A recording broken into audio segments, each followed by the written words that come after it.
Now, the Three Martini Lunch with Greg Corombos and Jim Garrity. Rich McFadden from Radio America, along with you, with Jim Garrity. I'm in for Greg Corombos this week. And having a whole lots of fun talking about our martinis. I love a good martini with lunch, so why not? And if you're going to start with one, you're going to start with a good one. And today's good martini looks like no matter what you think of the presidential candidates, most people have poor views of what we've got to choose from this year. The GOP is looking pretty good to everybody because they're thinking, okay, this is where my vote should really go. Isn't it, Jim? It is. And so if you're one of those folks who really believes we've got to have that as much as you may fear Hillary Clinton as president, Hillary Clinton in a Democratic Senate is even more ominous to you from the point of view of conservatives.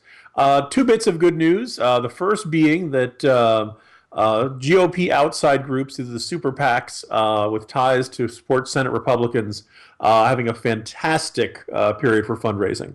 Who we have here are the Senate Leadership Fund and the related One Nation have raised nearly $100 million this election cycle, and August was their best month. If you strongly suspect, it's $42 million in total in 1 month, which is really good for outside groups. If you want, this doesn't guarantee Republicans will keep the Senate, but it certainly helps. And if Senate Republicans lose, it will probably not be because they are underfunded. Well, one thing it does guarantee is that there's interest in people getting out there and voting, which is definitely a bonus. If people are giving money at that rate, it means that somebody's going to show up and actually pull the lever and vote, which is the biggest thing here because, if you look at the disinterest here, or nobody's really voting for anybody. Trump has certainly his huge backers, but nobody's voting for anybody. They're voting against. But it looks here like everybody wants to get their Senate, their local elections taken care of. Yeah, and just kind of one other little detail. If you'd said to me that Ohio Republican Senator Rob Portman would be the guy looking safest, and that basically at the beginning of September, Democrats would begin signaling that they're throwing in the towel, I would not necessarily have believed that.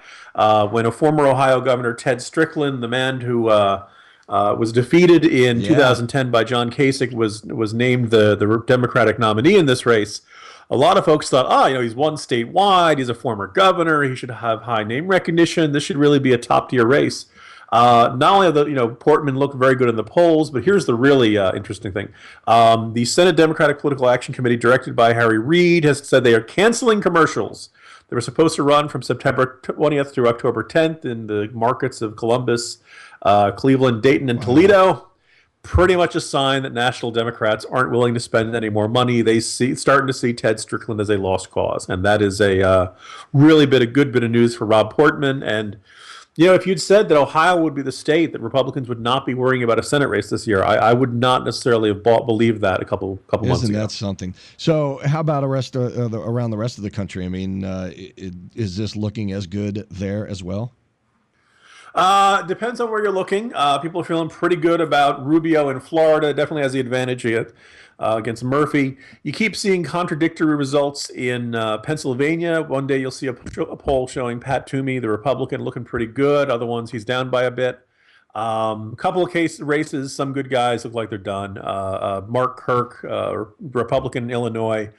If you're a Republican running statewide in Illinois in a presidential year, you're going to have a tough time. And I think it's a very similar outlook for Ron Johnson, one of my favorite guys from the 2010 Tea Party wave. He's got a rematch against Russ Feingold and just not looking great in the polls. It's still, anything can happen, things can change, but those two are looking like really steep uphill climbs for Republicans. Do they hold the House and the Senate?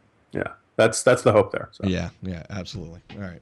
All right, so keep sending your money because that's the important part of this election for sure. All right, so on to our bad martini of the day. And you know what? This is I didn't know how to take this when I first saw it. I was a little confused and had to read into it a little bit. But Sean Hannity basically just gave a softball to Julian Assange when he interviewed him, and I don't know what to think of that. Yeah, when WikiLeaks came out with the releasing all the DNC emails, and there was some very embarrassing stuff in there for the Democratic National Committee, the speculating about whether they could use Sanders' religion against him, and all kinds of other sucking up to donors, and all the kind of embarrassing office gossip that you probably suspected were there, but now you have confirmation of this. Some folks on the right started developing a strange new respect for WikiLeaks and Julian Assange. And he's now saying, that there's more stuff that they're going to release in the future. Now, Rich, I don't know about you, whether or not, I don't like the idea of having my stuff hacked. So the idea, I don't necessarily, even though I don't like Democrats, it doesn't mean I don't think that they, everything they have is fair game. What I'm struck by is do you remember why we know the name Julian Assange, Rich? Right? Because he leaked all kinds of classified U.S. military materials and endangered all of our sources in Afghanistan. And the Taliban openly said, "Oh, good, now we have a list of names to go after, and we're going to investigate these people. And if they help the Americans, we're going to kill them." And this strikes me as pretty clearly anti-American, right? If you do this, you're not one of the good guys. And then lots of things he has said and done since then have indicated that Julian Assange is a fundamentally anti-American guy. If you create a TV talk show and your first episode features the leader of Hezbollah, and oh, by the way, it's aired by RT, meaning Russia Today, the network funded by the Kremlin, by the Russian, you're not on our side. Right. So we put all this together, and all of a sudden, because he's got stuff to leak on Hillary, forget about that stuff. Come on, Julian, come on the show, talk about us. I'm struck by this. I cannot believe this guy who was public enemy number one in 2010, that now they're rolling out the red carpet for him. And it just goes to show that everybody, pretty much, as long as there's something in it for them, can forgive somebody. Because he's the guy right now. Right now, you're helping me. And right now, I'm going to put you on the air. But what about all of those people? What about our troops right now in Afghanistan? Because the citizens of Afghanistan who used to come and give us tips on where the bad guys were are no longer playing ball with us. Single-handedly because of that guy right there. So putting our troops in harm's way. Yeah, I don't just hand wave that away just because you're doing something that might, hurt a candidate I don't like. It seems like very situational ethics. It seems, some people are going to say it's hypocritical. I don't think it's hypocritical. I think it's a matter of not using any tool in a fight, regardless of morality or legality or something. Like, I thought we were anti-hacking. Right? We thought this was a bad thing. And now it's kind of like, well, you're helping us, so we don't really care. And that strikes me as a line we don't necessarily want to cross, because who's to say the Democrats don't, Hillary Clinton's campaign, if Anonymous suddenly starts saying we're going to start hacking the RNC and we're going to start hacking the emails and stuff. By the way, Greg, what was one of the big clear arguments against Hillary Clinton and why she's not qualified to be president? Because she's not trustworthy. Yeah, and also she doesn't protect classified information. Yeah. Right? Exactly. So how do you turn around and embrace Julian Assange to strengthen the case that Hillary Clinton doesn't protect classified information? Sean's a principled guy, so it confuses me a good bit, but he's on a mission and he does not want to see her be president, so I guess he will use whatever tool he has in his toolbox to do it. For me, I said there's certain lines you don't want to cross and there's certain folks you don't want to glamorize. But anyway, I'm sure, look, what are the odds of other conservatives arguing with Sean Hannity from here on out, right? No, they'll give him a pass. Yeah. Hey, here's the good news in our crazy martini of the day. If your name is Nathan Johnson, you could be vice president. Yes. So Evan McMullin, not McMuffin, as everyone keeps typing on Twitter. The little-known independent conservative candidate is made the ballot in a couple of states. He's available as a write-in in a couple of other states. But one of the kind of the head scratchers is up until now you realize he hadn't named a running mate. Now Jill Stein has some wacky guy on her side. William Weld is Gary Johnson's. And it looks like that on certain states, you needed to put in a name. Like you couldn't just say, I'm running for president and vice president to be named later, like it's a trade in baseball or something like that.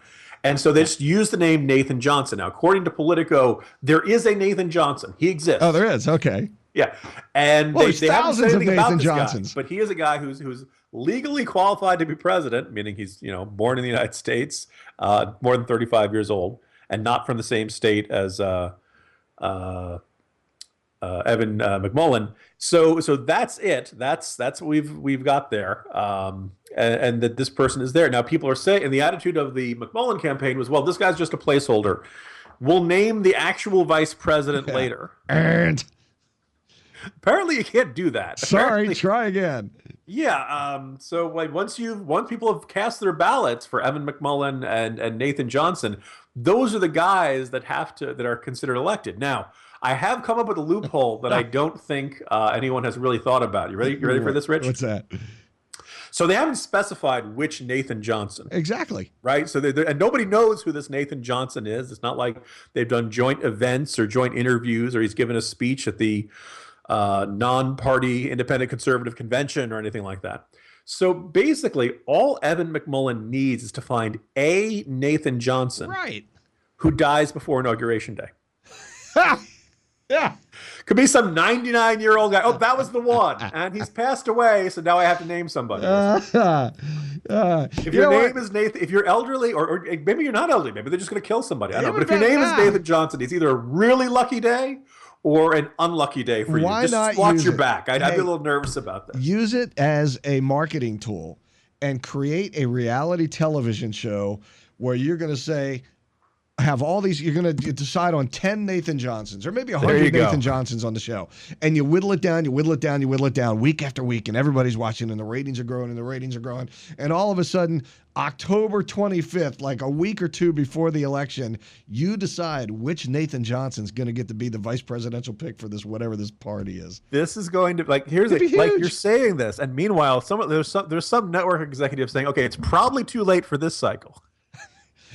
But for the next cycle, who wants to be vice president will be the next reality show hit come 2020. I see the Nathan Johnson party starting in the next election.